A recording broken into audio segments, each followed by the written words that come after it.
पारंपरिक चिकित्सा पर वैश्विक शिखर सम्मेलन का आयोजन गांधीनगर में किया गया। विश्व स्वास्थ्य संगठन के महानिदेशक डॉक्टर टेड्रोस एडनोम घेब्रेयेसस ने शिखर सम्मेलन का उद्घाटन किया।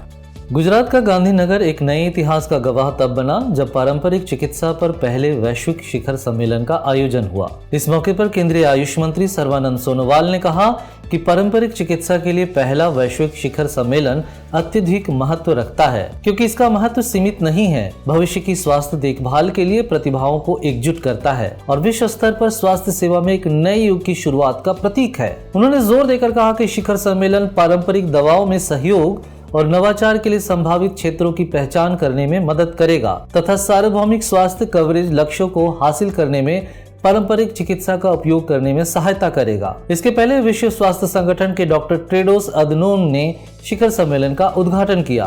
उद्घाटन समारोह में उन्होंने कहा कि आयुष्मान भारत की समग्र योजना के तहत सार्वभौमिक स्वास्थ्य कवरेज को बढ़ाने के भारत के प्रयासों को मान्यता मिली है। उन्होंने भारत द्वारा टेलीमेडिसिन को अपनाने पर भी प्रकाश डाला, जो न केवल स्वास्थ्य सेवा वितरण को बढ़ाता है बल्कि रोगियों के समय और धन को बचाने में मदद करता है। डॉक्टर घेब्रेयेसस ने पारंपरिक दवाओं और पर्यावरण के बीच संबंध पर जोर दिया और कहा कि पारंपरिक चिकित्सा उतनी ही पुरानी है जितनी मानवता। सभी देशों के लोगों ने अपने जीवन में कभी न कभी पारंपरिक उपचार पद्धतियों का उपयोग किया है। उन्होंने इस बात को रेखांकित किया कि कैसे कई आधुनिक दवाओं के स्रोतों का पता विलो बार्क और पेरीविंकल जैसे समुदाय द्वारा पारंपरिक चिकित्सा पद्धतियों के उपयोग से लगाया जा सकता है, जो एस्पिरिन और कैंसर की दवाओं का आधार बनते हैं। 17 से 18 अगस्त तक 2 दिवसीय शिखर सम्मेलन का विषय सभी के लिए स्वास्थ्य और कल्याण की दिशा है, जो गंभीर स्वास्थ्य चुनौतियों का समाधान करने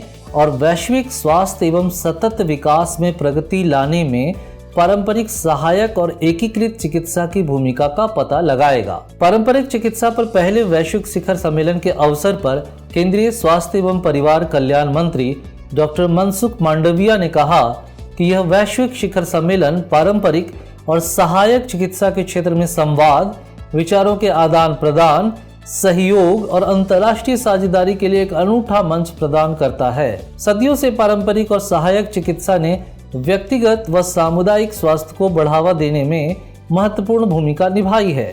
गुजरात के जामनगर में WHO के मुख्यालय global centre for traditional medicine पर डॉक्टर मांडविया ने कहा कि यह केंद्र एक ज्ञान केंद्र के रूप में कार्य करता है, जो लोगों और पृथ्वी के कल्याण के लिए प्राचीन ज्ञान का आधुनिक विज्ञान के साथ समन्वय करता है। यह केंद्र WHO के मुख्य कार्यों को पूरा करके विश्व स्तर पर पारंपरिक चिकित्सा की प्रगति को बढ़ावा देता है। शिखर सम्मेलन में दुनिया में पारंपरिक चिकित्सा के विविध पहलुओं पर 2 दिनों तक विस्तृत विचार विमर्श और ज्ञान का आदान प्रदान हुआ। शिखर सम्मेलन के हिस्से के रूप में दुनिया भर में पारंपरिक चिकित्सा के मूल्य और विविधता को प्रदर्शित करने वाली पारंपरिक चिकित्सा के लिए एक समर्पित प्रदर्शनी का भी उद्घाटन किया गया। इस उद्घाटन समारोह में स्वास्थ्य एवं परिवार कल्याण मंत्रालय के सचिव श्री सुधांशु पंत, आयुष मंत्रालय के सचिव श्री राजेश कोटेचा, यूरोप के WHO के क्षेत्रीय निदेशक डॉक्टर हंस क्लूज और दक्षिण पूर्व एशिया क्षेत्र के WHO के क्षेत्रीय निदेशक डॉक्टर पूनम खेत्रपाल सिंह ने भी भाग लिया। इस कार्यक्रम में दुनिया भर से वैज्ञानिक, पारंपरिक चिकित्सा के चिकित्सक, स्वास्थ्य कार्यकर्ता और नागरिक समाज संगठनों के सदस्यों ने भाग लिया।